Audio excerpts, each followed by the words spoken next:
Vamos lá, prontos para a nossa análise de hoje? Temos aqui partes do regimento interno do TCU, especificamente o título 4 sobre as sessões do plenário. A ideia é entender melhor como essas reuniões, que são super importantes, funcionam na prática, né?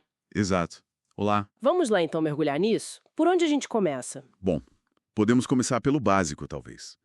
O período de reuniões do plenário, elas acontecem, assim, oficialmente, de 17 de janeiro até 16 de dezembro. Ah, quase o ano todo. Sim, mas o interessante é que o recesso ali entre dezembro e janeiro não para tudo, sabe? Os trabalhos continuam, os prazos não são suspensos, e as sessões, bom, elas podem ser ordinárias ou extraordinárias. Entendi. Continuidade importante. E para uma sessão poder começar, deve ter alguma exigência, né? Não é só chegar. Com certeza. Tem o chamado quórum mínimo. Para abrir os trabalhos, precisam estar presentes pelo menos 5 ministros. Ou ministros substitutos convocados, claro. E isso já contando com quem está presidindo a sessão, tá? 5. Certo. E tem mais.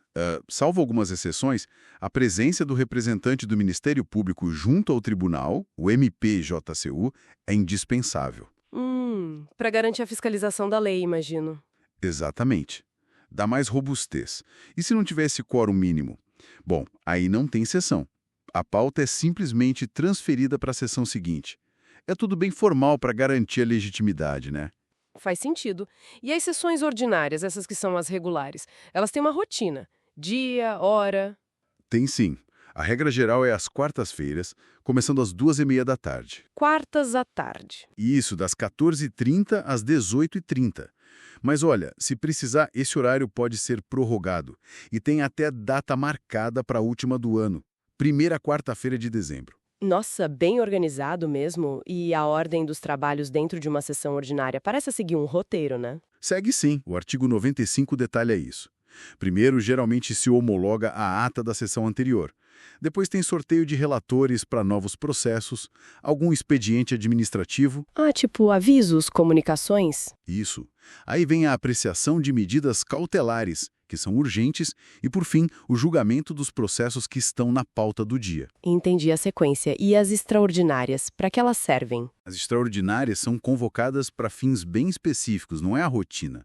Tipo, cerimônias de posse, a apreciação das contas do presidente da República, que é um momento-chave, eleições internas do tribunal, ou quando surge alguma matéria muito urgente mesmo, ou outro evento relevante. E tem também as reservadas, né? Sim, existe essa modalidade, as sessões extraordinárias reservadas. Essas são para tratar de assuntos sigilosos, para proteger informações que não podem ser públicas, ou direitos individuais, sabe? Ou mesmo o interesse público em casos sensíveis. Interessante essa proteção. Agora, vamos para a parte mais dinâmica, talvez.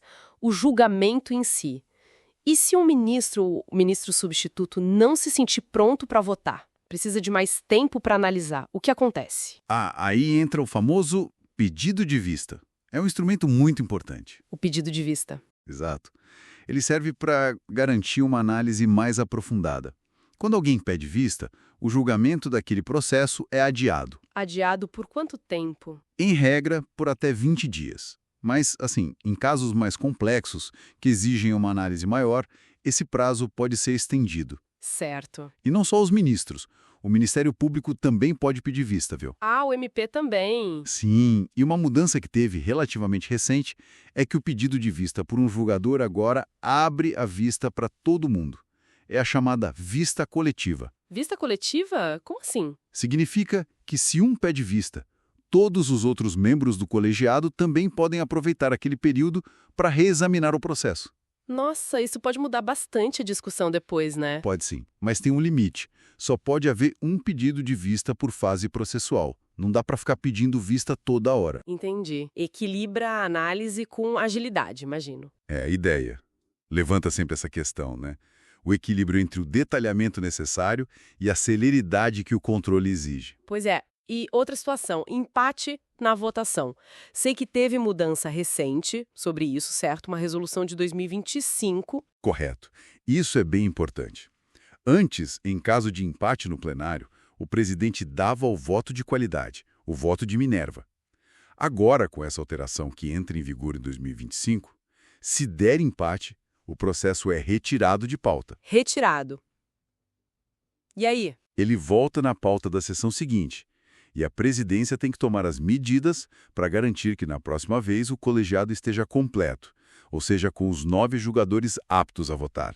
E aí a votação recomeça do zero. Ah, então a decisão tem que vir da maioria do colegiado completo, sem voto de qualidade. Vota, vistas resolvidas, empates superados, o resultado é proclamado certo. Isso. O presidente proclama o resultado final da votação.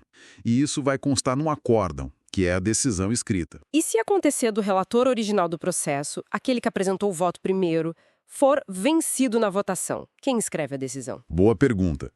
Nesse caso, o regimento diz que o primeiro julgador que votou no sentido vencedor se torna o redator do acórdão. Entendi. Aquele que inaugurou a tese vencedora. Exatamente.